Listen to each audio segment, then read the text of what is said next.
அது எப்பவும் போல ரொம்ப சந்தோஷமான நாள். நேரம் இரவு 10 மணிய நெருங்கிட்டு இருந்தது.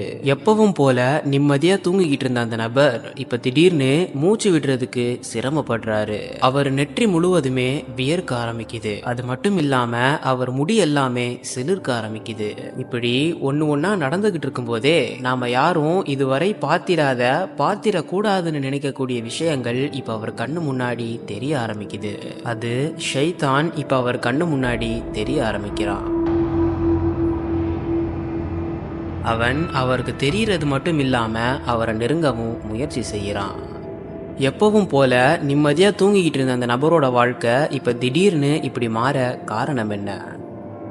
இப்படி ஒன்னா நடந்துகிட்டு இருக்கும் போதுதான் இந்த உலகத்தை விட்டு தான் பிரிய போறதையே உணர ஆரம்பிக்கிறாரு. இதுக்கப்புறம் நான் சொல்ல போறத அவருக்கு நடந்ததா பார்க்காம உங்களை அந்த நிலைமையில கற்பனை செஞ்சு பாருங்க. அந்த வேதனையை பத்தி எச்சரிக்கவும் அதுல இருந்து உங்க செயல்களை மாத்திக்கவும் தான் இந்த வீடியோ. நான் உங்க ஷாகுல். Welcome to more than just religion.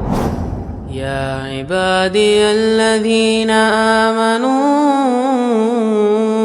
إن أرضي واسعة فإياي فاعبدون كل نفس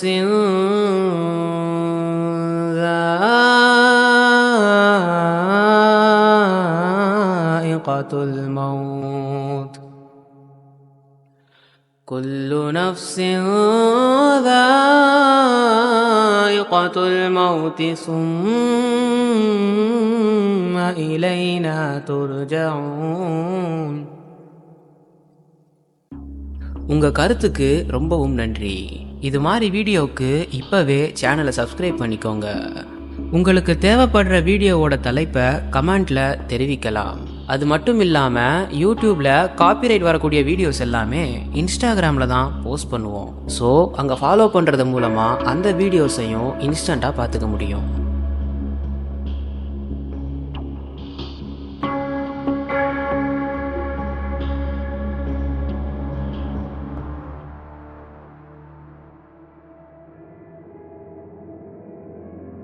தன் வாழ்நாளில் தான் பொருட்படுத்தாத அலட்சியம் செஞ்ச இன்னும் நிறைய காலம் இருக்குன்னு நினைச்ச அந்த மவுத், அதாவது மரணத்தின் நேரம் இப்போ அவரை நெருங்க ஆரம்பிக்குது. இப்போ அந்த மனிதர் மரணத்தில் இருந்து தப்பிக்க கத்துறதுக்கு முயற்சி செய்கிறாரு. அவரால் கத்த முடியலை. அவருக்கு பக்கத்துல தான் தன்னுடைய மனைவியும் குழந்தைகளும் தூங்கிட்டு இருக்காங்க. ஆனா இறைவனோட வசனங்கள் எதுவுமே இவர் காதுல கேட்காத மாதிரி இவர் மனசுக்குள்ள கதறுற சத்தம் அங்க தூங்கிக்கிட்டு இருந்த யாருக்குமே கேட்கல. இந்த நேரம் இனி அவர் தப்பிக்க வாய்ப்பே இல்லைன்னு அவருக்கு புரிய ஆரம்பிக்குது. இந்த நேரத்துல தான் அவர் இந்த உலகத்துல செஞ்ச நல்ல காரியங்களும் தீய காரியங்களும் அவர் கண்ணு முன்னாடி தெரிய ஆரம்பிக்குது. இந்த விஷயங்கள் எல்லாமே நடந்துகிட்டு இருக்கும்போதே மலக்குகளின் கூட்டம் இப்போ அவரோட அறைக்கு வர ஆரம்பிக்கிறாங்க. நபிமார்கள், சஹாபாக்கள்னு எல்லாருமே பயந்த அந்த இறுதி நொடிகள் இப்போ அவரை நெருங்க ஆரம்பிக்குது. அந்த அறைக்கு வந்த மலக்குகளோட முகம் ரொம்பவும் கருப்பாகவும் அவங்க கண்கள் ரெண்டுமே சிகப்பாகவும் இருந்தது. அல்லாஹ் ஒருவரோட உயிரை பறிக்க நினைச்சிட்டா அவன் நினைச்ச நேரத்துல இருந்து ஒரு நொடியும் முந்தாது, ஒரு நொடியும் தாமதமாகாது. அவன் நினைச்ச மாதிரியே சரியா அவன் நினைச்ச நேரத்துல அந்த உயிர் பறிக்கப்படும். இப்படி அந்த அறைக்கு வந்த வானவர்கள்ல ஒருத்தர் மட்டும் இவர் தலைக்கு பக்கத்துல வந்து உட்கார்றாங்க. அவர் பக்கத்தில் உட்கார்ந்த அந்த வானவர் தன்னோட 2 கைகளையும் அவரை பார்த்து நீட்டினபடி, கெட்ட ஆத்மாவே, அல்லாஹ்வினுடைய கோபத்தின் பக்கமும் அல்லாஹ்வினுடைய வெறுப்பின் பக்கமும் உன்னுடைய ஆத்மாவை வெளிப்படுத்துன்னு கூப்பிட ஆரம்பிக்கிறாங்க. இப்படி உடல்ல இருந்து அந்த ஆத்மாவை எடுக்கிற இந்த வானவருடைய பெயர் தான் மலக்குல் மவுத். இப்ப அவருடைய உயிரை கேட்ட அந்த வானவர் அவரை பார்த்து சில கேள்விகளையும் கேட்குறாங்க. இந்த உலகத்துல நீ இறைவன்னு நினைச்சு வணங்கின எல்லாரும் இப்ப எங்க? உனக்கு ஏன் இந்த நிலைமைன்னு அந்த மனிதரை பார்த்து கேட்க ஆரம்பிக்கிறாங்க. இதுக்கு அந்த மனிதர் பயத்தோடையும் பரிதாபமான நிலையிலையும் பதில் அளிக்கிறாரு. அவங்க எல்லாரும் எங்களை பாதுகாப்பாங்கன்னு நம்பி இருந்தேன். அதுக்காகவே அவங்கள வணங்கின, அவங்களையே வழிபட்டேன். ஆனா இன்னைக்கு என்னை விட்டு எல்லாருமே போயிட்டாங்க. இந்த உலகத்தில் ரொம்ப பலகீனமானவனா இருந்துட்டேன். அது மட்டும் இல்லாமல் எங்கே பார்த்தாலும் அநியாயம் செய்கிறவங்களா இருந்தாங்க. அதனால வேற வழி தெரியாமல் நானும் அநியாயம் செஞ்சிட்டேன். அதுக்கு அந்த வானவர், அல்லாஹுடைய பூமி விசாலமானதாச்சு, அதில் நன்மையான காரியம் செய்கிற யாரையுமே நீ பார்க்கலையா? அவங்கள நோக்கி நீ போயிருக்க கூடாதான்னு இந்த நபரை பார்த்து கேட்குறாங்க. அவங்க கேட்ட இந்த கேள்விக்கு இந்த நபரால் பதிலளிக்க முடியலை. அதனால இன்னும் கொஞ்சம் கால அவகாசம் கொடுக்கும்படி கெஞ்ச ஆரம்பிக்கிறாரு.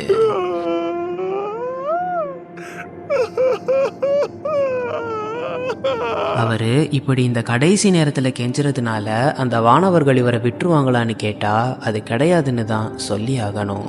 அதனால அந்த உடலினுடைய முதுகு பகுதியிலையும் விலா பகுதியிலையும் ஓங்கி அடித்தபடி அந்த உடலை பிடுங்கும்படி இறைவன் கட்டளையிடுறான். இறைவனோட கட்டளைக்கு ஏற்ற மாதிரி பல அடிகளுக்கு அப்புறம் ஈரமான துணியில் முட்கள் கிழிக்கிற மாதிரி அந்த ரூஹ், அதாவது உயிர் பறிக்கப்பட்டு ஒரு துணியில் சேர்க்க ஆரம்பிக்கிறாங்க. இப்போ அந்த உயிர் துருவாடை அடிக்கக்கூடிய ஒரு துணியில் சேர்க்கப்படுது. அது மட்டும் இல்லாமல் நரக நெருப்பில் இருந்து எடுத்து வரப்பட்ட ஒரு துணியால் அந்த உடலை கஃனிடுறாங்க. அதாவது அந்த துணியால் அந்த உடலை சுற்றி வைக்கிறாங்க. இது எல்லாமே அந்த ஆத்மாவோட கண் எதிரிலேயே நடந்து முடியுது. இப்போ அந்த ஆத்மாவை வானத்தை நோக்கி அந்த மலக்குல் மௌத் எடுத்துட்டு போகிறாங்க. போகிற வழியில் இந்த ஆத்மா யாரோடது, இவ்வளவு துர்நாற்றம் அடிக்குதேன்னு மலக்குல் மௌத்தை பார்த்து அந்த வானவர்கள் கேட்க ஆரம்பிக்கிறாங்க. அதுக்கு மலக்குல் மௌத், இவன் ஒரு கெட்ட அடியான், துரோகியாக வாழ்ந்தவன், அநியாயக்காரனாய் வாழ்ந்தவன், இறைவனை தவிர மற்றவைகளை வணங்கியவன்னு அந்த வானவருக்கு பதிலளிக்கிறாங்க. இப்போ இந்த ஆத்மாவை முதல் வானத்தை நோக்கி கொண்டு போகிறாங்க. ஆனால் இந்த கெட்ட ஆத்மாவுக்காக அந்த வானத்தின் கதவுகள் திறக்கப்படலை. அல்லாஹ்வோட வசனங்களை பொய்யாக்கி அல்லாஹ்வோட கோபத்தையும் அல்லாஹ்வோட சாபத்தையும் வாங்கினதுனால இந்த கெட்ட ஆத்மாவுக்கு அந்த கதவுகள் திறக்கப்படலை. அல்லாஹ்வோட கட்டளை திருப்பியும் வர ஆரம்பிக்குது. இந்த ஆத்மாவை வானங்களுக்கு மேலே அனுமதிக்காத இறைவன் இதை கெட்ட ஆத்மாவோட பதிவு புத்தகத்தில் பதிவு செஞ்சுட்டு தூக்கி வீசிடுறாங்க. இப்படி வானத்தில் இருந்து வீசப்பட்ட அந்த ஆத்மா அங்கேயும் இங்கேயும் சிதறடிக்கப்பட்ட மாதிரி ஆயிரும்னு அவனோட திருக்குரான்லையும் சொல்லி காட்டுறான்.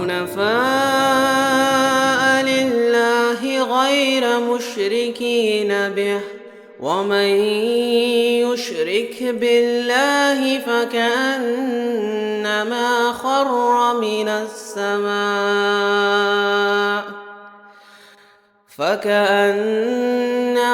خر من السماء فتخطفه الطير أو تحوي به الريح في مكان سحيق. அல்லாஹ்வுக்கும் எதையும் இணை வைக்காது அவனுக்கு முற்றிலும் வழிபட்டவர்களாக இருங்கள். இன்னும் எவன் அல்லாஹ்வுக்கு இணை வைக்கிறானோ அவன் வானத்திலிருந்து விழுந்து பறவைகள் அவனை வாரி எடுத்துச் சென்றது போலும், அல்லது பெருங்காற்றடித்து அவனை வெகு தொலைவில் உள்ள ஓரிடத்திற்கு அடித்து கொண்டு சென்றது போலும் ஆகிவிடுவான். இப்போ தூக்கி எறியப்பட்ட அந்த ஆத்மா வலியும் வேதனையோடையும் திருப்பியும் எடுத்து அதோட உடல் மேலே வைக்கப்படுது. இப்படி தன்னுடைய உடல் முழுவதும் ரணங்களை அனுபவிக்கக்கூடிய அந்த ஆத்மா அடுத்த வாழ்வான மன்னரை வாழ்க்கைக்கும் தயாராகுது. இதன் அடுத்த பாகமான மன்னரை வாழ்க்கை எனும் வீடியோவில் உங்களை பார்க்கும் வரை உங்களிடமிருந்து விடைபெறுவது ஷாகுல். அஸ்ஸலாமு அலைக்கும் வரஹ்மத்துல்லாஹி வபரகாத்துஹ். أحسن قولا ممن دعا إلى الله وعمل صالحا وقال إنني من المسلمين.